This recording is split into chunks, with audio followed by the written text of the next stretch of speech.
మీ బంగారం తాకట్టులో ఉందా? నెల నెల వడ్డీ కట్టలేకపోతున్నారా? ఆచారి గోల్డ్ 9030022345.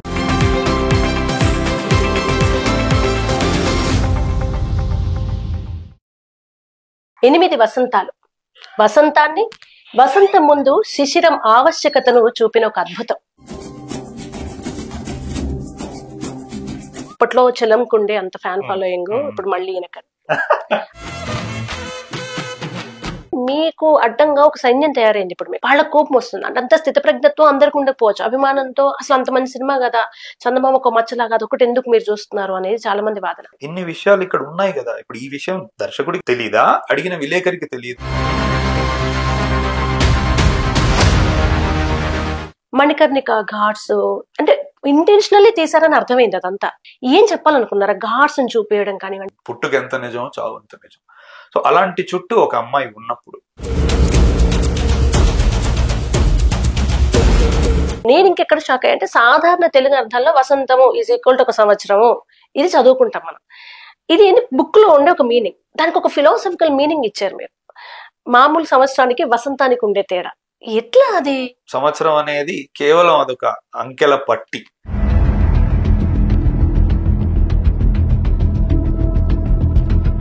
చాలా బ్రేకప్ స్టోరీస్ ఇట్లాగే ఉంటాయి. బ్లేమ్ చేసేసి వెళ్ళిపోతారు, ఇది నీ వల్లే, ఎందుకే అని. అంటే ఫేస్ చేయలేక ఇంతమంది కనెక్ట్ అయ్యి మిమ్మల్ని ఎవరైనా డైరెక్ట్ గా చెప్పిన సందర్భం ఉందా? నేను 8 సంవత్సరాల నుంచి సఫర్ అవుతున్న ట్రామా అనేది నేను ఈ రోజు నిద్రపోయానన్న హ్యాపీగా అని నెక్స్ట్ డే మార్నింగ్ నాకు మెసేజ్ చేశారు.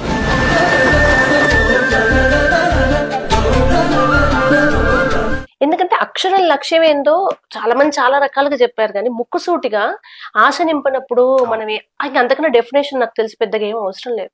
ఎప్పటికీ నిలిచిపోయేదాన్ని మనం పుట్టిస్తున్నావు అంటే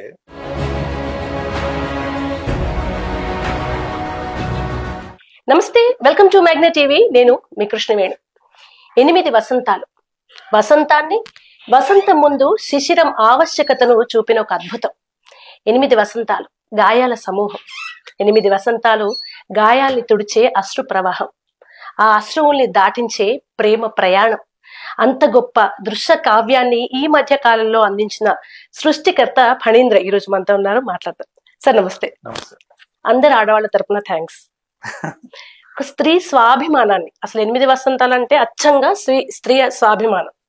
కాశీ లాంటి ప్లేసెస్, ఒక అమ్మాయిలో ఉండే ఎమోషను, కోపము, యుద్ధం అన్ని ఒక ఫ్రేమ్ లో చూస్తున్నప్పుడు 2025 లో సినిమా అయినా అని కాసేపు మేము గిల్లుకొని చూసుకోవాల్సి వచ్చింది.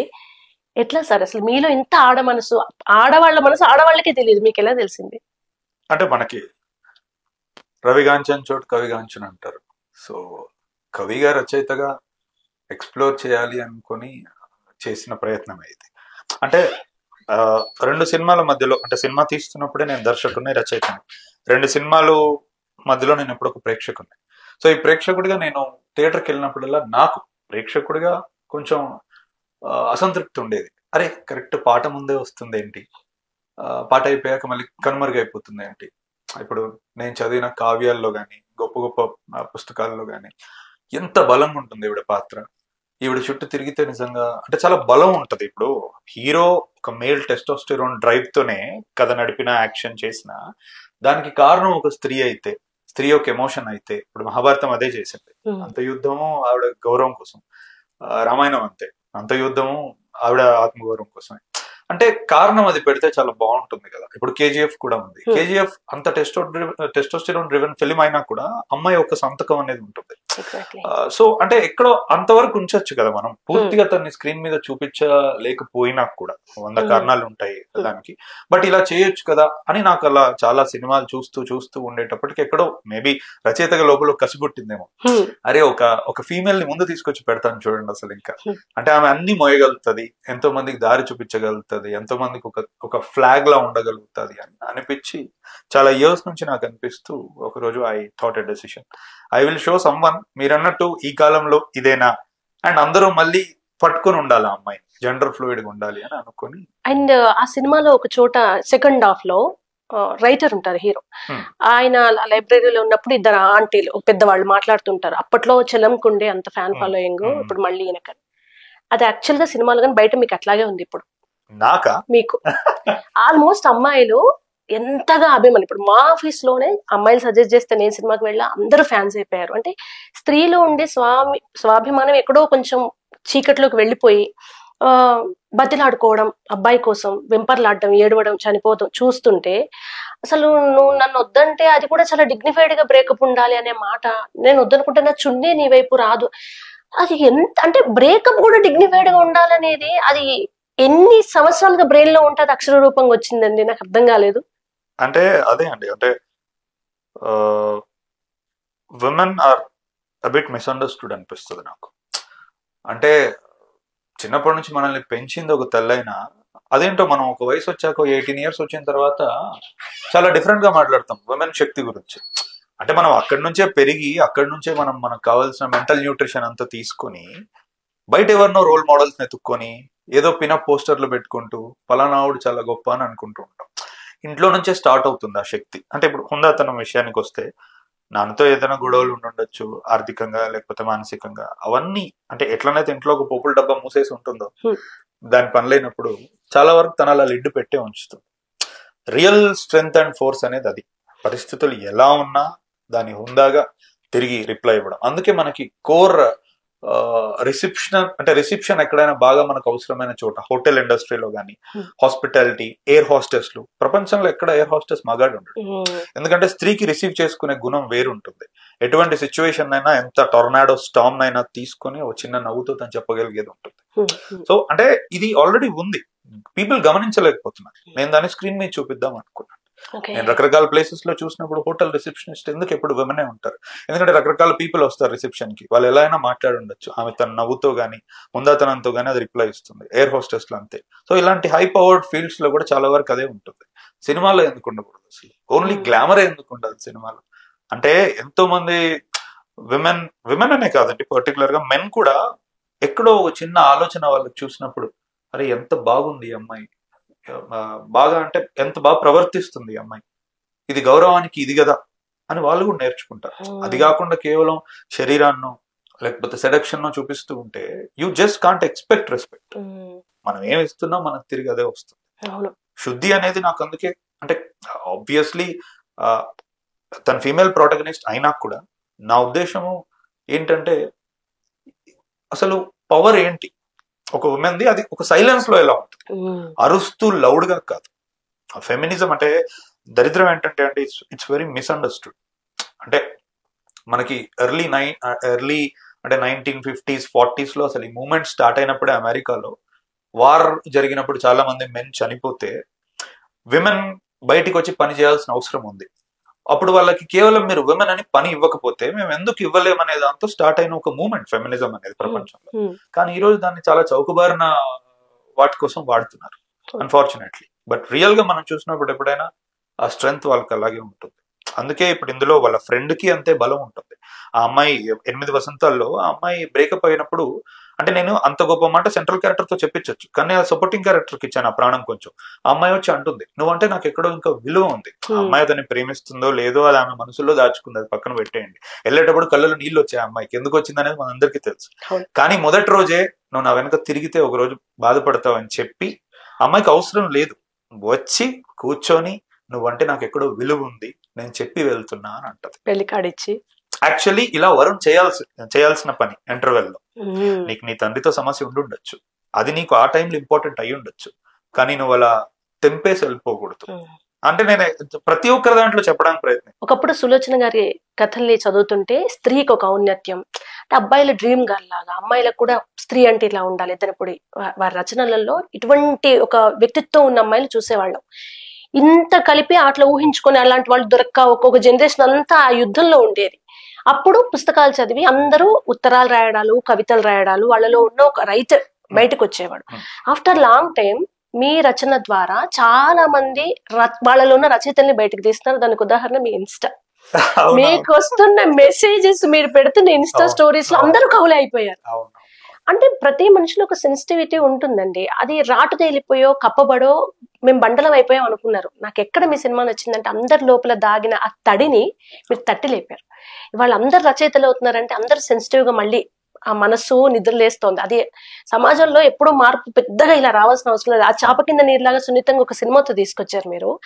ఈ కాలంలో కూడా మీ డైలాగ్స్ జెన్జీ జనరేషన్ అంటున్నారు, డిగ్రీ ఏజ్ అసలు తెలుగే అర్థం కాదంటే మీకు కవిత్వం అర్థం అవుతుందండి.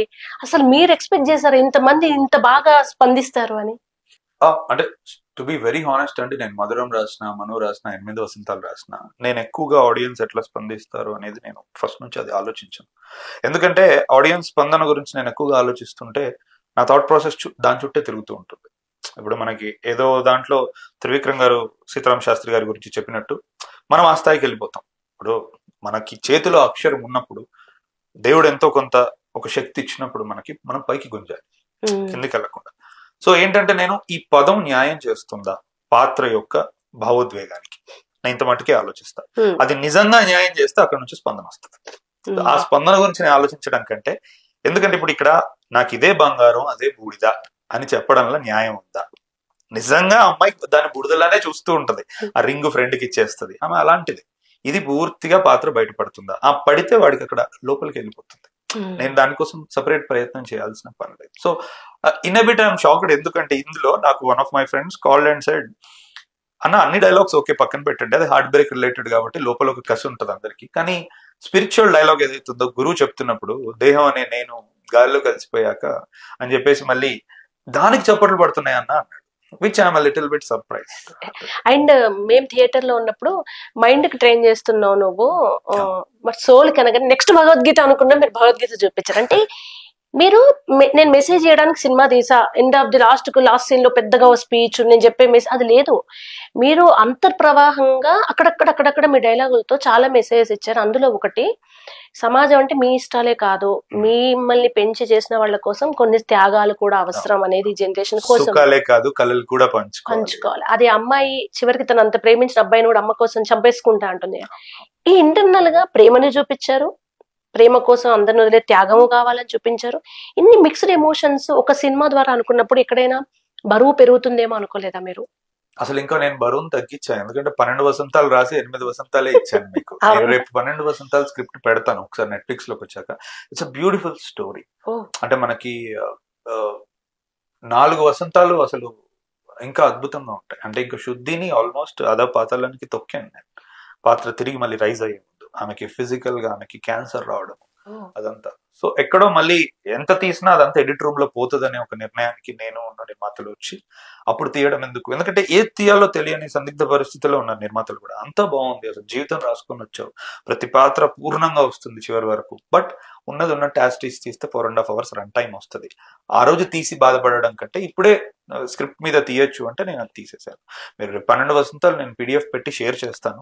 అంటే ఒక కథ పరంగా కూడా చాలా బాగుంది. ఇప్పుడు ఫుల్ వర్షన్ తీసేయక ముందు ఏది లేదా అంటే సినిమా అంతా ఆ 4.5 hours అలాగే ఉందా మీ దగ్గర? అసలు తీయలేదు, డబ్బు ఖర్చు కదండి, అది పడదు, రేపు మీకు నేను చూపించలేనని తెలిసినప్పుడు నిర్మాత అది ఉండుంటే ఇప్పుడు మీరు పెడితే అది కూడా చూసేలా ఉన్నారు జనాలు, అది మీకు అర్థమైపోయి ఉంటుంది. అర్థమైంది. అండ్ చాలా మంది కంపేర్ చేస్తుంది ఏంటంటే, సినిమా పేర్లు పక్కన పెడితే ఆ అమ్మాయి ఒక మాట అంటది, నాకు చాలా తిట్టాలనిపిస్తుంది కానీ సంస్కారంతో. అంటే ఇంత నీట్ గా ఎక్కడో మందు కనిపించదు, ఒక సిగరెట్ కనిపించదు, ఒక బూతు మాట లేదు. మణిరత్నం గారి సినిమా చూస్తున్నట్టుగా అద్భుతమైన సినిమాటోగ్రఫీ, అందమైన మాట, అంటే కోపంలో కూడా ఇంత కవితాత్మకంగా మాట్లాడొచ్చా అనేది. సక్సెస్ కి ఇంతవరకు ఉన్న డెఫినేషన్ ని అంత ఈజీగా డస్టర్ తో ఎలా చెరిపేయగలిగారు మీరు? బికాస్ అంటే నేను ఏదో ఒక ఇంటర్వ్యూలో చెప్పాను, సక్సెస్ నా దృష్టిలో సక్సెస్ రియల్ గా ఓవర్ రేటెడ్. ఎందుకంటే కొన్ని మెయిన్ థింగ్స్ నీ దగ్గర నుంచి తీసుకెళ్లిపోతుందని నేను నమ్ముతా. సక్సెస్ ఏంటంటే ఎక్కువగా నిన్ను నీకు చూపిస్తుంది. కొంతమంది అందులో బాధ్యత ఎత్తుక్కుంటారు, రాజమౌళి గారు లాంటి వాళ్ళు అంత స్థాయిలో ఉన్నప్పుడు కూడా అందులో వాళ్ళకి బాధ్యత కనబడుతుంది. ఇంకొంతమందికి కొంచెం తలకెక్కచ్చు. సో ఎనీహౌ నాకేంటి అంటే, ఒకసారి ఏదైనా అంటే నేను రియల్ లైఫ్ లో కూడా ఎలా ఉంటా చెప్తాను. నిన్న ఐ డ్రీమ్ కి ఇంటర్వ్యూ ఇచ్చాను. నేను అందులో క్లియర్ గా చెప్పాను, నేను ఘాటుగా స్పందించగలను మనకున్న వానికి వాక్కుకి, బట్ ఐఎమ్ చూసింగ్ ఇట్, అది నా చాయిస్. ఎగ్జాక్ట్లీ శుద్ధి అదే చేస్తుంది. నాకు అనాలనుంది, తిట్టాలనుంది, నా మనసుకు వద్దని చెప్పుకుంటున్నా.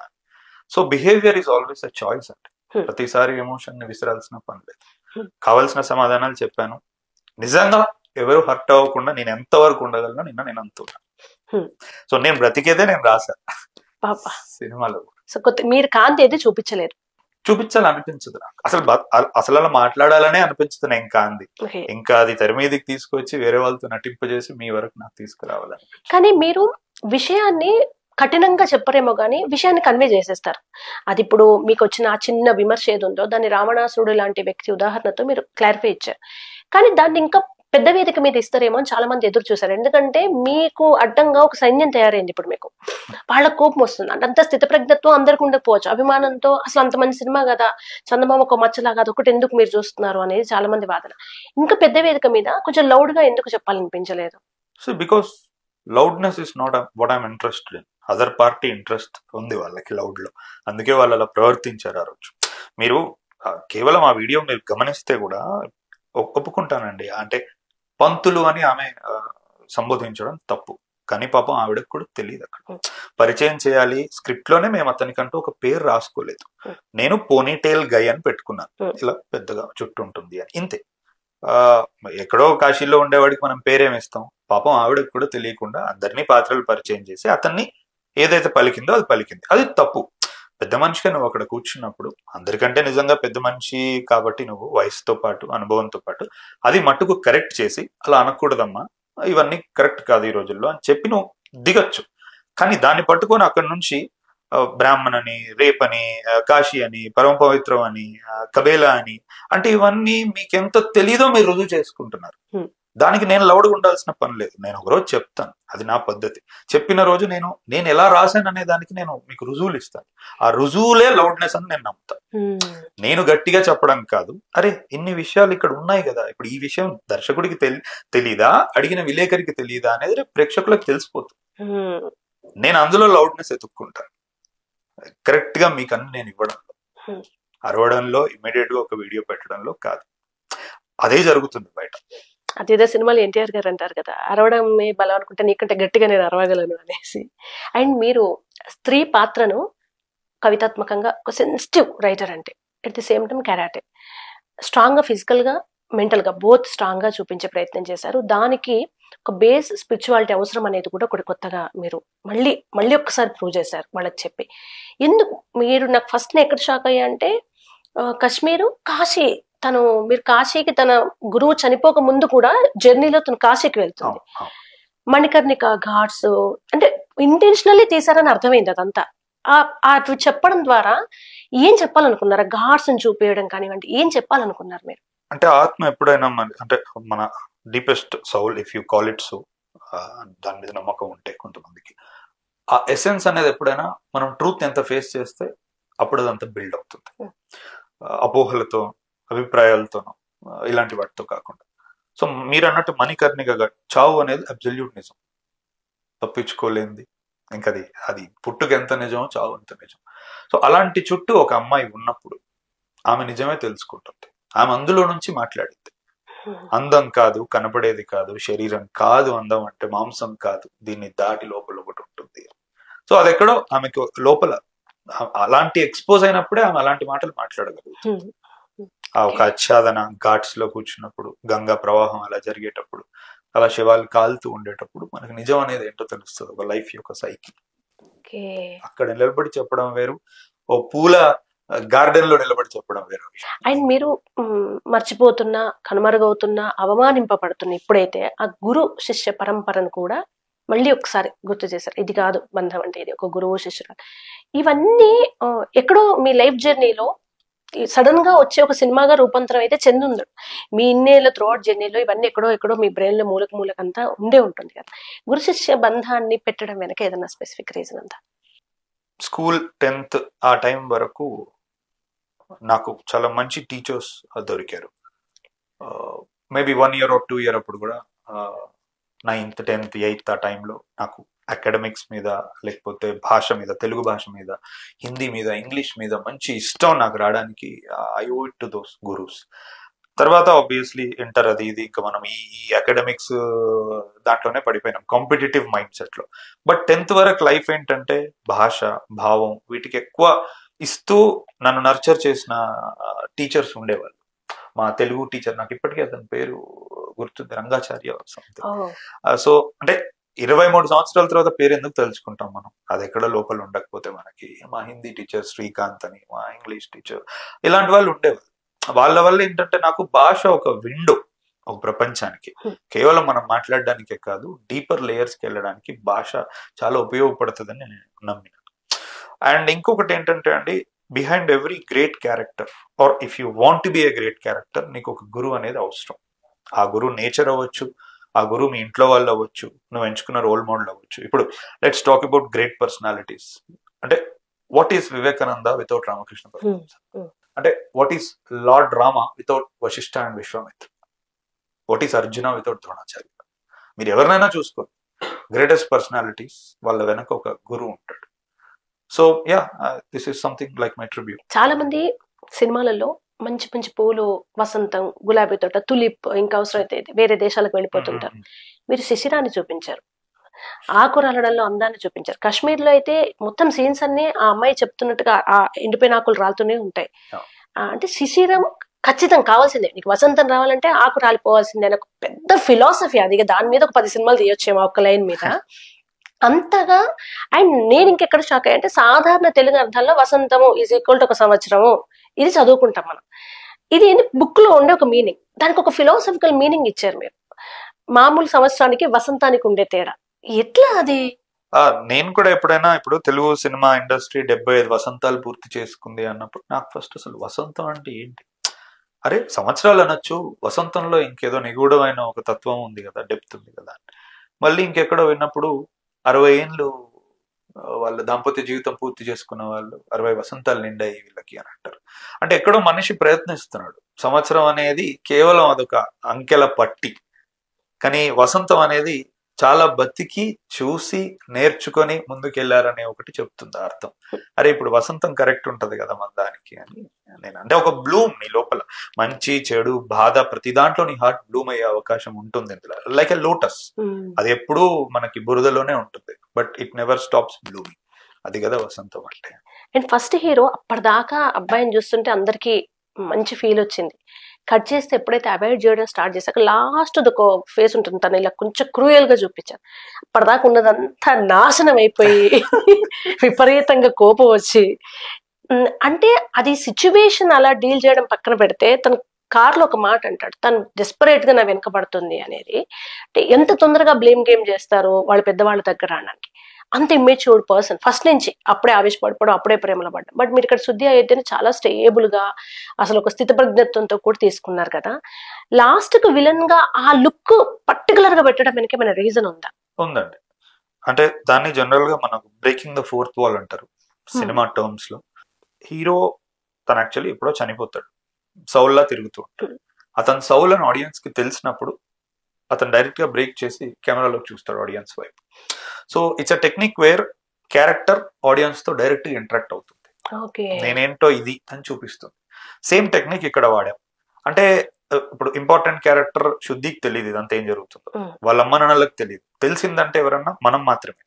సో ఇంకా వాడు అరే మీ ముందు ఎందుకు ఇదంతా, నేను ఇలాంటివన్నీ అని మన వైపు చూస్తాడు, ఫోర్త్ వాల్ బ్రేక్ చేయడంతో. అండ్ ఇంకోటి ఏంటంటే అక్కడ కూడా అంటే అందరూ కాశీలో నేను ఎంత అయితే హ్యూమన్ నేచర్ చూపిద్దాం అనుకున్నానో, ముసుగులతోనే ఉంటారు మనుషులు, ఏ ఒక్కరిని కించపరచడం కాదు, మనిషి అనేవాడు ముసుగు వేసుకుంటాడు ఎక్కడున్నా.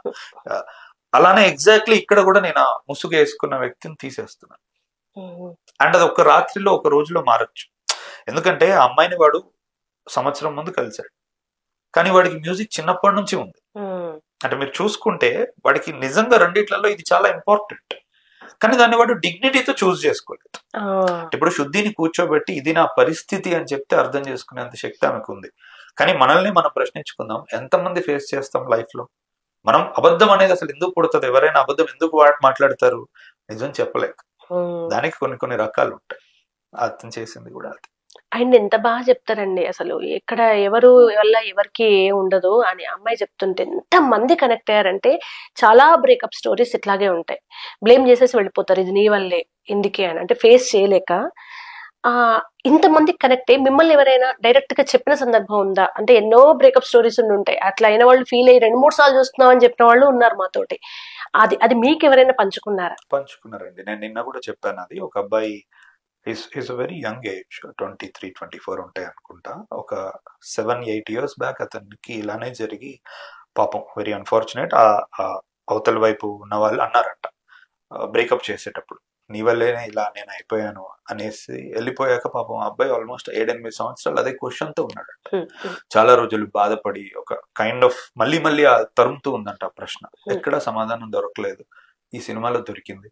ఎవరి వల్ల ఎవరేమైపోరు, లోపలేదో దాచుకుంటూ బయటికి నిజం చెప్పలేక అవతల వాళ్ళని చెడ్డోళ్ళని చేసి నిందలు మోపేసి వెళ్ళిపోతారు అన్నప్పుడు, నేను 8 సంవత్సరాల నుంచి సఫర్ అవుతున్న ట్రామా అనేది నేను ఈరోజు నిద్రపోయానన్న హ్యాపీగా అని నెక్స్ట్ డే మార్నింగ్ నాకు మెసేజ్ చేశాడు అతను. నేను దాన్ని ఏ డబ్బుతో కొలవగలుగుతామండి. అండ్ మీరు చెప్పండి, డివోషన్ వేరు, స్పిరిచువాలిటీ వేరు.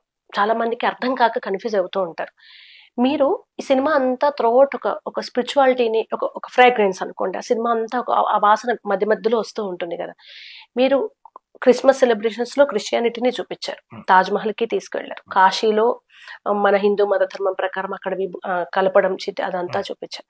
సో వీటన్నింటినీ చూపించడం వెనుక ఏదైనా ఇంటెన్షన్ ఉందా? 3 మతాల్ని తెలియకుండానే చూపించారు మీరు, ఏదైనా ఇంటెన్షన్ ఉందా? కాన్షియస్ నేనేం చేసింది కాదు అది. I think maybe that's how secular I am. అంటే మీరు ఇప్పుడు చెప్తే ఓకే ఐఎమ్ డ్రాయింగ్ డాట్స్, కానీ ఇప్పుడు వద్దు అని అనుకుంటే కొన్ని అవాయిడ్ చేసేవాడిని. మరి అవేవి అవాయిడ్ అవ్వలేదంటే that's what I am. Okay. And Shuddhi propose చేసినప్పుడు తను ఏడుస్తుంది. ఏడవడం స్టార్ట్ చేయగానే కంప్లీట్ అబ్బా ఇది అందరు అమ్మాయిలాగా అనుకున్నాను. కానీ తను చెప్పడం మొదలు పెట్టాక వాళ్ళ నాన్నది సింగిల్ పేరెంట్ గా వాళ్ళ అమ్మ పడ్డ బాధ, అదంతా పెయిన్ అంతా మీరు ఎక్కడ మాటల్లో కాకుండా త్రోట్ చూపిస్తూ ఉంటారు. అండ్ తన కోసం సాక్రిఫైస్ అవ్వడం, ఈ ఆడవాళ్ల కష్టాలు. వనమాలి గారు, నేను మీ గురించి మాట్లాడుతున్నప్పుడు ఆడదాని మనసు సముద్రం కొలవలేరు, అర్థం కాదు ఇట్లా కూడా చెప్పేసి ఇంకా సరేలేండి మేము ఎవరికి అర్థం కాదని మేము కూడా సైకలాజికల్ గా ఫిక్స్ అయిన సందర్భంలో లేదు నేను అర్థం చేసుకున్నాను మీరు వచ్చారు. ఎలా మీ చుట్టూ ఏ ఆడవాళ్ళు ఉన్నారు, ఎంతగా అబ్జర్వ్ చేశారు, ఎట్లా సాధ్యమైంది?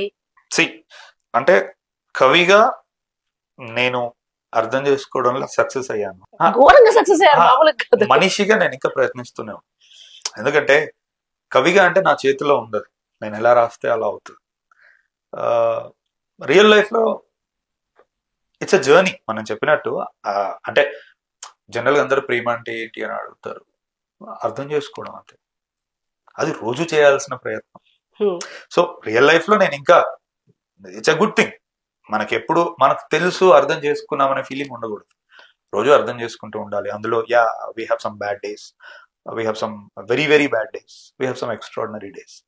కవిగా నేను చెప్పగలుగుతాను అమ్మాయి మనసు ఏంటి అనేది. ఎందుకంటే ఇప్పుడు if you look at people like Chalam ఇలాంటి వాళ్ళు నిజ జీవితంలో వాళ్ళు ఎంత సంతోషంగా ఉన్నారో మనకు తెలియదు, కవిగా వాళ్ళు బాగా అర్థం చేస్తారు. అది మాత్రం నిజం అండి. అండ్ అప్పట్లో చలంగారు ఒక విప్లవమే. అప్పుడు ఆడవాళ్ళని అంత ఓపెన్ గా అనేది అసలు కష్టం. అయితే అది ఇప్పుడు ఎక్కువైపోయి దాన్ని సరిగ్గా అర్థం చేసుకోకుండా అది తప్పుదారి పట్టిపోయి ఎటో వెళ్ళిపోతున్న వాళ్ళందరినీ మళ్ళీ ఒకసారి ఒక పెద్ద నెట్ తీసుకొచ్చి లేదు మీరు ఇది అని మళ్ళీ ఒక మా సెల్ఫ్ రెస్పెక్ట్, స్త్రీత్వాన్ని కంప్లీట్, అంటే వాట్ ఈస్ ఫెమినిజం అనేది మేము ఏం ఫీల్ అవుతుంటాం అంటే ఎక్కడో రాంగ్. మీరు అన్నా చూడండి ఇంటర్వ్యూ స్టార్టింగ్ లో, ఫెమినిజం అంటే ఏదో అని రాంగ్ పోతుంది. కాదు, సెల్ఫ్ రెస్పెక్టే ఫెమినిజము. అందరం సమానమే, మా హక్కులు మాకుంటాయి, మేము ఇది అని చెప్పుకోవడం, ఇవన్నీ కూడా. And most importantly not to cut you down, ఆ రెస్పెక్ట్ మీకు మీరు ఇచ్చుకుంటే చాలు, బయట నుంచి కూడా మీరు చూడాల్సిన అవసరం లేదు. ఎందుకంటే నిన్న కూడా చెప్పాను, అంటే నిజంగా తనను గుర్తించుకున్న వ్యక్తికి బయట నుంచి గుర్తింపు అవసరం లేదు. కానీ అంటే చలం మైదానంలో కూడా ఉపోద్ఘాతంలో స్టార్టింగ్ అదే అంటాడు, అంటే స్త్రీకి స్వేచ్ఛ ఎందుకు అవసరమో, ప్రపంచంలో దేనికైనా స్వేచ్ఛ ఎందుకు అవసరం, స్త్రీకి కూడా స్వేచ్ఛ అందుకే అవసరం. అసలు దాని గురించి డిస్కషన్ అనవసరం అంటాడు చలం. అంటే అదేదో పెద్ద సపరేట్ కాదు, స్త్రీకి ఏదో నువ్వు స్వేచ్ఛ ఇచ్చడం, ఆ స్వేచ్ఛ ఎందుకనే డిస్కషన్ అవసరం లేదు. ఎవరికైనా భూమి మీద స్వేచ్ఛ ఎందుకు అవసరం, స్త్రీకి అందుకే అవసరం. అండ్ మోస్ట్ ఇంపార్టెంట్ థింగ్ ఏంటంటే మగ ఆడ ఎవరైనా సరే మన గురించి మనం ఎక్కువ తెలుసుకోవడానికి ఇంతకుముందు అన్నట్టు ఆధ్యాత్మికత అనేది ఒక గ్రేట్ విండో. ఎందుకంటే ఆధ్యాత్మికత అనే ఆ దారిలో మనకి జెండర్ కనుమరుగైపోతుంది. అండ్ మతము, ప్రాంతం అన్ని మనం ఏదైతే లేబుల్స్ క్యారీ చేసి వస్తామో, ఎందుకంటే నేను అనేదే వద్దంటుంది ఆధ్యాత్మికత. ఇప్పుడు యాజ్ లాంగ్ యాజ్ నువ్వు నేను అనే దాంతో ఐడెంటిఫై అయినప్పుడే లేబుల్స్, నేను పలానా కులం వాడిని, పలానా మతం వాడిని, పలానా దేశస్తుని, పలానా ప్రాంతం, పలానా జెండర్, పలానా జాబ్, ఈ నేను తీసేయమంటుంది. ఒక్కసారి నువ్వు నేను తీసేసేటప్పటికి నీకెక్కడో ఒక కామనాలిటీ అర్థం అవుతూ ఉంటుంది. బయట నుంచి నీకు ఏది అవసరం లేదు, నిన్ను ఎప్పుడు గౌరవించాల్సిన పని లేదు. అసలు గౌరవం అంటే ఎగ్జాక్ట్లీ అది తెచ్చిపెట్టుకున్న విలువల్ని ఆపాదించుకుని దాన్ని గౌరవం అని డిఫైన్ చేసుకోవాల్సిన పని లేదు. ఇది ఎవరిని తక్కువ చేయడం ఎక్కువ చేయడం అనేది కాదు, నీతో నువ్వు ఒక కంప్లీట్నెస్ వైపు వెళ్ళడానికి ఒక ప్రయత్నం. అండ్ మాతృస్వామ్య వ్యవస్థ మన పునాదులని చాలా మంది చెప్తుంటారు. ఇప్పటికీ కేరళ లాంటి చోట్ల మరో చోట ఇప్పటికీ మాతృస్వామ్య వ్యవస్థ ఉంది. అలా లేడీది ఎక్కువ చూపిస్తుంది. అక్కడ వాళ్ళ అమ్మే తనని పెంచి పోషిస్తుంది. ఆ అమ్మ ఎంత స్ట్రాంగ్ అనేది లాస్ట్ కు బిడ్డ నిర్ణయం కోసం తను చాలా ఇక్కడ త్యాగం చేస్తున్నట్టు కనిపించకుండా తను ఈ స్త్రీ ఇంత అక్కడ తనకున్న ఫ్రెండ్ అంతే గంభీరంగా, అంటే ఎక్కడ చాలా గంభీరంగా ఉన్నాయి పాత్రలన్నీ. అదే ఆ ఔచిత్యం అంత కాపాడడం అనేది ఈ కాలంలో 2.5 hours లో ఎక్కడ జోకు పెట్టాలని జోకులు పెట్టలేదు, మీరు పెట్టాలని పాటలు పెట్టలేదు. ఆ ఉన్న 2 పాటల్లో 2 అద్భుతాలు.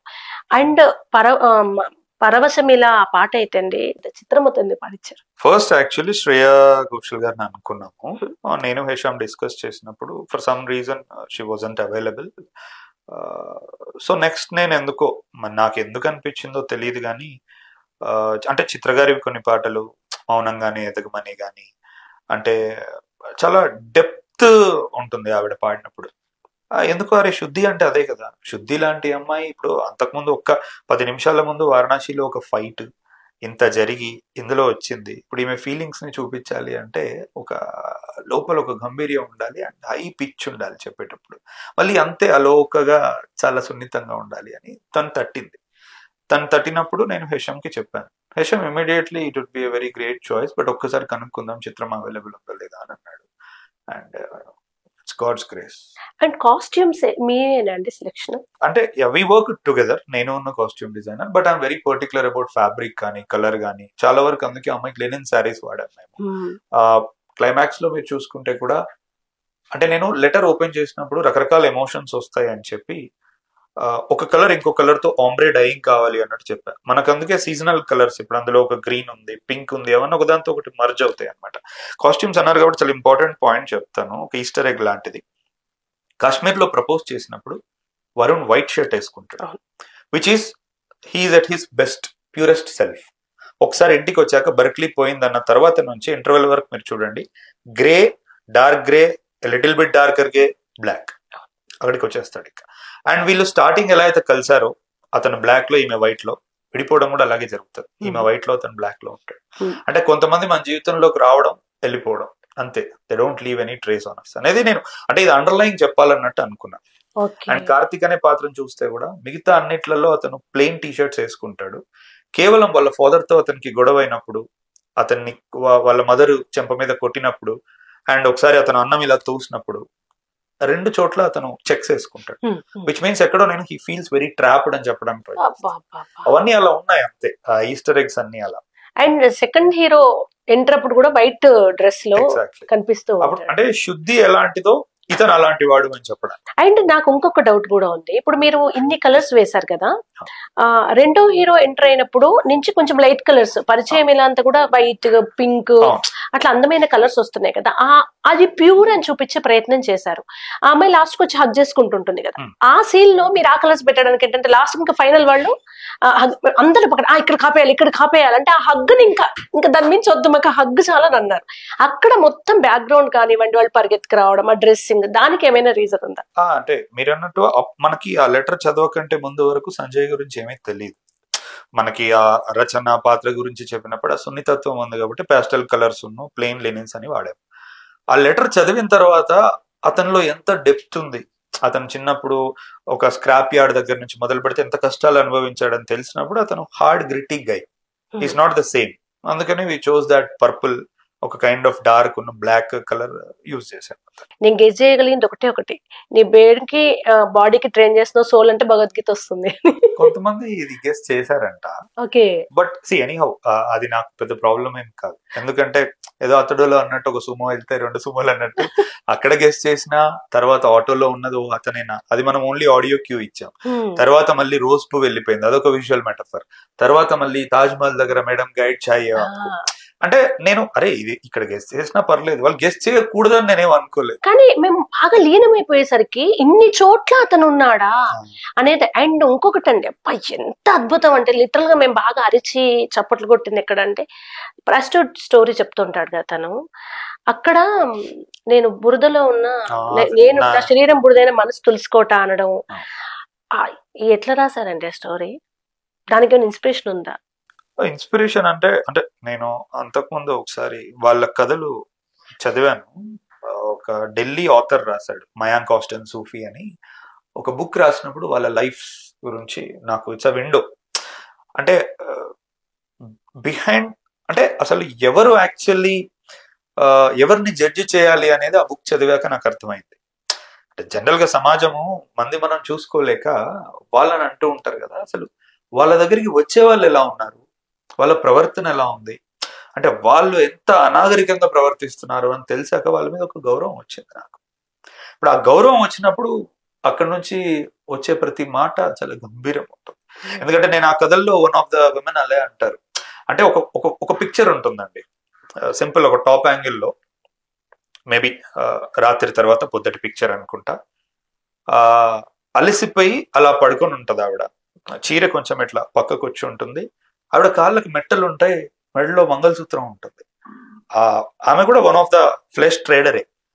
ఆ షాట్ అలా ఉంటుంది, ఆ బాబుని అలా దగ్గరికి లాక్కుని అలా పడుకొని ఉంటది అనమాట, ఆదమరిచిపోయి. అంటే నాకు అది చూసిన తర్వాత ఆమె ఎవరు ఏంటి, ఆమె ఏం చేస్తుంది అనే దానికంటే ఆమె ఒక భార్య చెప్తుంది అవి ఏవైతున్నాయో, ఆమె ఒక తల్లి అది చెప్తుంది అతను లాక్కున్న విధానం. సో ఆ విండోలో నుంచి ఫర్దర్ పేజ్ తిప్పిన తర్వాత ఆమెను ఇంటర్వ్యూ చేస్తాడు అనమాట అతను. మీరు ఏం చేయాలనుకుంటున్నారంటే వాళ్ళ బాబుని ఎలా చదివించాలనుకుంటున్నాను, ఏం చేయాలనుకుంటున్నాను అనేది ఆమె చెప్తుంది. చెప్పినప్పుడు అసలు ఎంత బ్యూటిఫుల్ పీపుల్ వీళ్ళు అనిపించింది. అంటే ఎంతో మంది ఎన్నో తప్పులు చేస్తూ ఉంటారు, హిపోక్రటిక్ గా బతుకుతూ ఉంటారు. All they are doing is వాళ్ళకు వచ్చింది వాళ్ళు చేస్తున్నారు. అందులో మనము ఒక సభ్యత ఏదో తీసుకొచ్చి వాళ్ళని కించపరిచి ఒక రకంగా పెట్టేస్తున్నాం. అంటే మనం డిమాండ్ అండ్ సప్లై అనే థియరీ మాట్లాడతాం.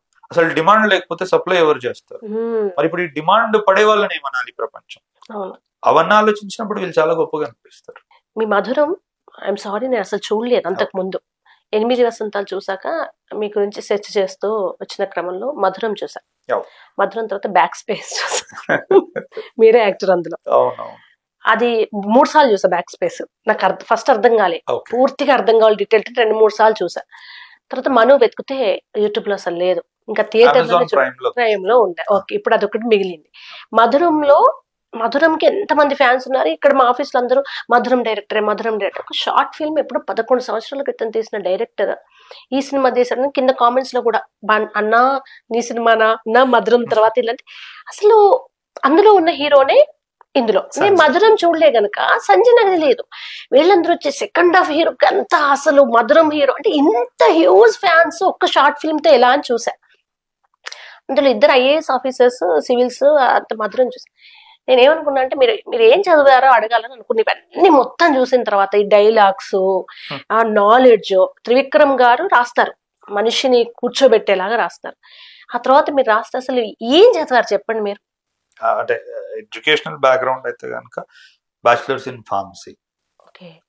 బట్ అదే చెప్తున్నానండి, అంటే not to nip anyone down, institutions schools మనకు నేర్పించిన దానికంటే లైఫ్ ఎక్స్పీరియన్సెస్, పుస్తకాలు ఇవి చదవడానికి ప్రయత్నం. ఎందుకంటే అక్షరం లక్ష్యం ఏందో చాలా మంది చాలా రకాలుగా చెప్పారు, కానీ ముక్కుసూటిగా ఆశ నింపినప్పుడు మనం అంతకన్నా డెఫినేషన్ నాకు తెలిసి పెద్దగా ఏం అవసరం లేదు. అంటే ఒక రచయిత ఇది నీ లక్ష్యం ఇదిరా అని చెప్పేశారు మీరు. అదే అక్షరం అని ఎందుకంటే క్షరించనేది, చావు అనేది లేదు. ఇప్పుడు ఎప్పటికీ నిలిచిపోయేదాన్ని మనం పుట్టిస్తున్నావు అంటే దానికో పర్పస్ ఉండాలి, లేకపోతే అది ఉండి waste. You're adding only another word, pollute చేస్తున్నాం. సో అందుకే అతను అలా అంటాడు. నేను కూడా అది ఇన్స్టాగ్రామ్ లో రాసినప్పుడు కానీ సినిమాల్లో రాసినప్పుడు కానీ అది నేను బాగా నమ్ముతాను. ఇది ఎందుకు పుడుతుంది అంటే చాలా మంది అరే ఫణీంద్రకి సెల్ఫ్ ఇంటెలిజెంట్ చూపించుకుందాం అనుకుంటున్నాడు. అలా అంత అవసరం ఏం లేదు, చూపించుకోవాల్సిన అవసరం ఉండుంటే నన్ను టిఎన్ఆర్ గారు ఎప్పుడో ఇంటర్వ్యూ అడిగారు 2 సార్లు. నేను ఆ రోజు టిఎన్ఆర్ గారితో ఒకటే మాట అన్నా, అంటే నేను చూస్తున్నానండి చాలా వరకు మీ దాంట్లో పెద్ద పెద్ద వాళ్ళు వచ్చి మాట్లాడడం వేరు, రమాప్రభ గారు వీళ్ళందరూ, ఎల్బి శ్రీరామ్ గారు, కొన్ని కొత్త మంది వస్తున్నారండి. అంటే నేను నిజంగా అంత ఏం బ్రతకలేదు మీ దగ్గరకు వచ్చి కూర్చొని మాట్లాడడానికి, అలా బతికిన రోజు వచ్చి మాట్లాడతాను. అంటే నేను అది ఎందుకన్నానంటే చూపించుకునే అవకాశాలు నాకు చాలా వచ్చాయి. నాకు చాలా ఇండిపెండెంట్ టెడెక్స్ టాక్స్ నుంచి కూడా ఒక 10-12 ఇండిపెండెంట్ టెడెక్స్ టాక్స్ నుంచి ఇప్పటి వరకు వచ్చాయి. లేకపోతే సత్యభామ ఇలాంటి కాలేజెస్ లో షార్ట్ ఫిలిమ్స్ కి చీఫ్ గెస్ట్ గా పిలిచారు. నేను ఎక్కడికి వెళ్ళలేదు. అంటే ఇలా వెళ్ళనోడు ఉద్దేశం ఏంటి? నాకు ప్రకటించుకోవడం ఇంట్రెస్ట్ లేదు. ఎందుకంటే లోపలే చాలా ఉందండి డెవలప్ చేసుకునేది. ఒకసారి ఒక జీవితకాలం దానికి సరిపోద్దా లేదా తెలియదు. సో డైలాగ్ల విషయంకి వస్తే నేనేదో చూపించుకుందామని ఎప్పుడూ రాయను. ఈ అక్షరం చాలా రోజులు ఉండాలి. అది అంటే చూపించుకున్నట్టు రాయాలంటే చొప్పించినట్టు ఉండేది, ఎక్కడ చొప్పించినట్టు లేదు కదా. అదే కదా. అంటే ఇలా ఏదో మరి ఎందుకు అలా రాళ్ళు విసురుతున్నారో నాకు తెలియదు. నేను మిమ్మల్ని ఇది అడుగుదాం అనుకున్నా అండి. బేసిక్ గా మనం ఏంటో సొసైటీలో 10 మంది ఏదో వాళ్ళకి ఏదో అర్థం అవుతుంది. ఎందుకంటే నాకు తెలుగు వచ్చు అనుకోండి, నాకు తెలుగే అర్థం అవుతుంది. మీరు ఇంకో భాష మాట్లాడితే నాకు అర్థం కాదు. సో మీ భావుకత అర్థం కాని వాళ్ళకి ఏదో అర్థమైపోయింది. కానీ నాకు ఆశ్చర్యం కలిగింది ఏంటంటే మీకు యారగెంట్ అని, అగ్రెసివ్ అని ఎందుకు అనిపించారు మీరు చాలా మందికి? ఏమో మీరే చెప్పాలి. ఎందుకంటే ఇప్పుడు ఆల్మోస్ట్ మనం ఒక 10 days ముందు మీరు నన్ను కాంటాక్ట్ అయ్యారు. ఈరోజు నేను వచ్చి ఇక్కడ కూర్చున్నా. ఈ 10 రోజుల ప్రయాణంలో మీకు ఎక్కడైనా అహంకారం గాని కనపడిందా లేదా అనేది ఇంకా మీరు చెప్పండి. నాకు అది ఆశ్చర్యం కలిగింది. మీది ఏదో స్టేజ్ మీద మీరు మాట్లాడుతుంటే భయ్యా ఎక్స్ప్రెషన్ లోనే యాటిట్యూడ్ ఉంది. ఎక్కడ యాటిట్యూడ్ ఉంది? నేను ఎక్కడ పొరపాటు పడ్డదేమని మళ్ళీ బ్యాక్ వచ్చి చూసాను నేను. అంటే ఎంత సింపుల్ గా జడ్జ్ చేస్తారు. అండ్ దట్టు పైకి గుడ్ బాయ్ గుడ్ గర్ల్ అనుకోవడానికి స్పిరిచువల్ పొర వేసుకుంటున్న వాళ్ళు చాలా మంది ఉన్నారు. బట్ నిజంగా స్పిరిచువాలిటీ ఉన్న వాళ్ళకి అహంకారము, యాటిట్యూడ్ ఇవి ఉండవు. వీటిని జయించే క్రమంలో వెతుక్కుంటూ వెళ్ళడమే ఆ పాత్ కదా. సో ఇంత చిన్న లాజిక్ ఎలా మిస్ అవుతున్నారు? ఒక మంచి సినిమా, మా పెయిన్ ఏం చెప్పాలండి, ఇందులో మా స్వార్థం ఉంది. మీ తరపున మేమేం బకాలతో పుచ్చుకోలేదు, మీరు మాకు ఫీజు ఇచ్చింది లేదు. కానీ ఇన్ని రోజులకు ఒక సెన్సిటివిటీ ఏదో స్టార్ట్ అయింది. ఏదో సున్నితత్వంని తట్టి లేపుతున్నారు ఎవరో వచ్చి. ఒక మంచి సినిమా వస్తుంది, ఎక్కడో తమిళనాడు మలయాళంలో మంచి సినిమాలు వస్తాయి, మన అన్ని కమర్షియల్ 4 పాటలు 5-6 ఫైట్లు, ఇది కాకుండా ఒక కొత్తది వస్తున్నప్పుడు ఎందుకయ్యా నాయన దీన్ని కూడా ఉండని రా అనే ఒక పెయిన్ తో మేము మాట్లాడుతున్నాం. ఈ యారగెంట్ అగ్రెసివ్ అనేది మీ దాకా కూడా వచ్చి ఉంటది కదా. అరే వస్తూ ఉంటది. అంటే నన్ను అర్థం చేసుకోలేని వాళ్ళు ఎప్పుడు అలాగే మాట్లాడతారు. వాళ్ళు మరీ దగ్గర వాళ్ళు అయితే నేను I care to answer. Or నిజంగా వాళ్ళు చాలా సున్నితమైన వాళ్ళు, ఇంపార్టెంట్ పీపుల్ అయితే ఐ ఆన్సర్.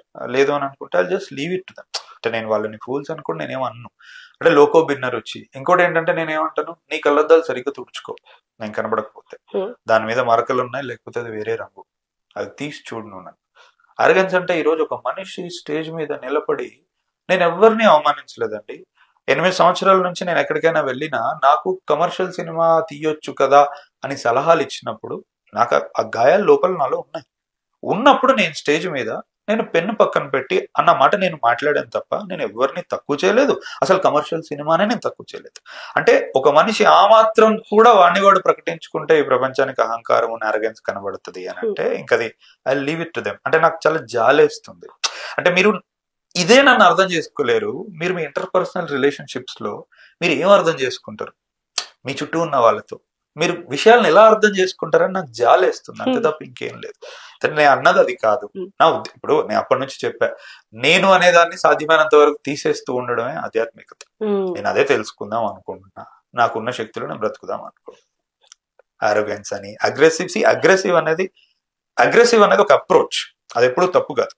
అంటే ఇప్పుడు కంపెనీస్ ఎక్స్పాండ్ చేస్తారు. అగ్రెసివ్ అంటే ఒకేసారి ఒకే రోజు రాత్రి 100 కంపెనీస్ ని ఎక్స్పాండ్ చేయడం, ఫ్రాంచైజీస్ ని ఎక్స్పాండ్ చేయడం అగ్రెసివ్ అంటారు. అండ్ ఒక ఏమంటారు దాన్ని, దూకుడు అంటే ఏంటి నానా అని అడుగుతాడు. దూకడం అనేది అగ్రెషన్, అది తప్పులేదు. ఆర్గెన్స్ అంటే ఇక అది ఎవరికి వాళ్ళు చెక్ చేసుకోవాలి. నేను అలా ఎప్పుడు ఎవరితో ఉన్నాను, ఇప్పుడు నాతో పనిచేసిన వాళ్ళు, నా అప్పుడు పనిచేసిన వాళ్ళే ఇందులో ఉన్నారు. అండ్ నా గురించి మీరే అన్నారు ఇంతకుముందు, ఫీజు ఇవ్వట్లేదు ఎవరికి అని. నిలబడ్డ అందరూ ఆ రోజు స్టేజ్ మీద నా గురించి మాట్లాడారు. అది వాళ్ళ మనసులో నుంచి వచ్చిన మాట. నేను ఎక్కడైనా అహంకారంగా ఉండి ఎవరినైనా బాధ పెడితే ఆ వ్యక్తి మాట్లాడు. అంటే ఇవన్నీ ఉన్నాయి రుజువులు. కానీ this is not about proving about who I am. And cinema చూస్తే నాకు అర్థమైంది ఒకటే, ఇఫ్ ఐఎమ్ రాంగ్ మీరు నాకు చెప్పండి. సెకండ్ హీరో ఎప్పుడైతే వస్తాడో తనని ఫస్ట్ తను ప్రేమిస్తాడు. బట్ ఆ అమ్మాయి ఇంకో అబ్బాయిని ప్రేమిస్తానుగానే వెళ్ళిపోతాడు కదా. ఆ బ్రేకప్ అయిందా ఏందా అనేది ఆయనకు అర్థమైంది. ఈ అమ్మాయి ఏడ్చింది, అక్కడికి అయిపోయింది. బట్ ఒక అమ్మాయిని ప్రేమించాలంటే ఆ అమ్మాయి పక్కన నిలబడే అర్హతనంతా సంపాదించుకునే రా అనే ఒక మెసేజ్ ఇచ్చారు మీరు. ఊరికే వేగ్గా వచ్చి జులై లాగా వచ్చి ప్రేమ కదా. ఆ అమ్మాయికి ఏమేమి ఇష్టం, అమ్మాయి ఏం చేసింది, ఆమె మంచి రైటర్ కనుక తను చదువుకొని నేర్చుకుని ఒక గొప్ప రైటర్ అయ్యే నేను పరిచయం కావాలంటే మీరు ఒక అమ్మాయికి ప్రపోజ్ చేస్తే నువ్వు ఇట్లా చేయరా వెళ్ళి, ఒక అమ్మాయిని కోరుకుంటే ఇట్లా కోరుకో అని చెప్పారు కదా అక్కడ. అవునండి, ఎందుకంటే నువ్వు వెళ్ళి ఎవరికైనా ఒక అమ్మాయికి నేను నిన్ను ప్రేమిస్తున్నాను అని చెప్పడానికి నీకేమీ అవసరం లేదు, ప్రేమ ఉంటే చాలు. నువ్వు నాకు కావాలి అని చెప్పడానికి నీకు చాలా ఉండాలి. అది ఎందుకంటే వై నువ్వు ఒక రీజన్ ఇవ్వాలి, నిన్నే ఎందుకు ఎంచుకోవాలి అమ్మాయి. ఇప్పుడు స్వయంవరం ఎందుకు పెట్టేవాళ్ళు ఒకప్పుడు, తాకత్ ఆర్ ఆ క్వాలిటీ ఉన్నవాళ్ళు. సో ఈ రోజు తను నేను నిన్ను కోరుకోవడంలో అసలు పెద్ద విషయం ఏం కాదు, కోరుకోవచ్చు. నిన్ను దక్కించుకోవాలంటే నాకు నేను తయారుగా ఉండాలి జీవితంలో అన్ని రకాలుగా అనేది ఒక ప్రయత్నం. అండ్ మాకు తెలుగు సినిమాలు ఫైట్లతో కమర్షియల్ గా మేము అరిచేలాగా చాలా మంది ఉన్నారండి. మాకు ఇప్పుడు కొత్తగా ఏం మళ్ళీ 6 పాటలు 4 ఫైట్లతో పెద్దగా డైరెక్టర్స్ నీళ్ళు లేదు తెలుగుకి. మాకు ఇట్లా 8 వసంతాలు లాంటి డైరెక్టర్లు ఉంటే చాలు. మీరు తీస్తే నేను బర్మాల్ గారితో చెప్పాను, ఇప్పుడు మీకు అందరి ముందు చెప్పాను, మీరు ఇంకేం తీయకుండా చచ్చిపోయినా పర్లేదు, మీ జీవితం సార్థకత. కానీ ఇంకా తీయాలని ఇంకో సినిమా తీయకండి. మీరు కమర్షియల్ ఫైట్స్ అద్భుతంగా చేస్తారనేది అందులో శుద్ధి ఐదుతో చేసిన ఫైట్ తో మాకు అర్థమైంది. చాలా ప్రూవ్ చేసేసుకున్నారు. ఇంక ఇవేమి మాకొద్దు. ఇంత అంటే అంతర్యుద్ధాన్ని భావుకతతో చూపించినంత గొప్పగా మీరు ఏ ఫైట్ మాస్టరు బాహ్య యుద్ధాన్ని చూపించలేడేమో. మీరు ఒక యుద్ధమే, ఒక జీవితకాలపు యుద్ధాన్ని అంతా అందమైన ఆర్ట్ లాగా చూపిస్తూనే వచ్చారు. చాలా దగ్గర కళ్ళకు నీళ్లు వస్తాయి. అండ్ మిమ్మల్ని కంపేర్ చేస్తుంది ఎక్కడంటే, శుద్ధి అయితే వైట్ డ్రెస్ లో రెడ్ చున్నీతో వానలు వస్తుంటే గీతాంజలి సినిమాలో ఏ అంటారు కదా, ఆ సీన్ లాగుంది. మీరు పర్టికులర్ గా నిజంగా అలా కావాలనే పెట్టారా? అంటే నాకు అసలు అది మీరు చెప్పేంత వరకు కూడా తట్టలేదు. ఎందుకంటే గురువు చనిపోయినప్పుడు శ్మశానంలో ఉన్నప్పుడు ఆ అమ్మాయి బ్లాక్ మీద గ్రే వేసుకుంటుంది, అండ్ ఇక్కడ వైట్ ఉన్న రెడ్ వేసుకుంటుంది. అంటే ఆ అమ్మాయి ఎంత ప్యూర్ అని చూపించడానికి నేను అది పెట్టాను తప్ప ఇట్స్ నాట్ సంథింగ్ లైక్. అంటే వర్షము, వైట్ పంజాబ్ డ్రెస్, ఆ పరిగెత్తడము, ఆ బ్యాక్ వెనక్కి వెళ్ళిపోవడం, అవన్నీ మణిరత్నం గారిని ఆ సినిమాటోగ్రఫీ కానివ్వండి, ఆ బ్యూటీ, ఆ అందం అంతా కూడా కొంచెం అది ఆ సీన్ పర్టికులర్ గా చాలా మంది ఇది గీతాంజలి సినిమా సీన్ లాగుంది అని చాలా మంది. సీన్ లాగుంది అంటే సీన్ లో అలా ఉండాలి. ఇప్పుడు ఆ అమ్మాయి వదిలేస్తుంటే ఏ అని అడుగుతుంది, ఇక్కడ ఈ అమ్మాయి వదిలేస్తుంటే పర్లేదు అంటుంది. రెండింటికి చాలా తేడా వదిలే డిగ్నిటీగా అంటే నేను అనేది ఇప్పుడు బట్టలండి, అంటే white is such a very simple colour. మనం ఆబ్వియస్లీ దానికి దుపట్టా వేసుకున్నప్పుడు ఎప్పుడైనా చాలా స్ట్రాంగ్ ప్రైమరీ కలరే వేసుకుంటాం. మీకు తెలిసిందేమో యాజ్ ఎ ఉమెన్ అయితే బ్లూ, లేకపోతే ఎల్లోనో, లేకపోతే రెడ్. నాకు పెద్ద చాయిస్ లేవు. That's how I like that striking red అనేది నేను వేసాను, అంతే తప్ప నేను అలా ఇన్స్పైర్ అయ్యా అని నేను చెప్తాను. ఇంతకు ముందే చెప్పా, నా గురువులు ఎప్పుడు వాళ్ళ పేర్లో చెప్పాను అలాంటిది. అండ్ శ్మశానం ఇది కొన్నేళ్లుగా ఉన్న పద్ధతుల్ని కూడా మీరు క్వశ్చన్ చేశారు.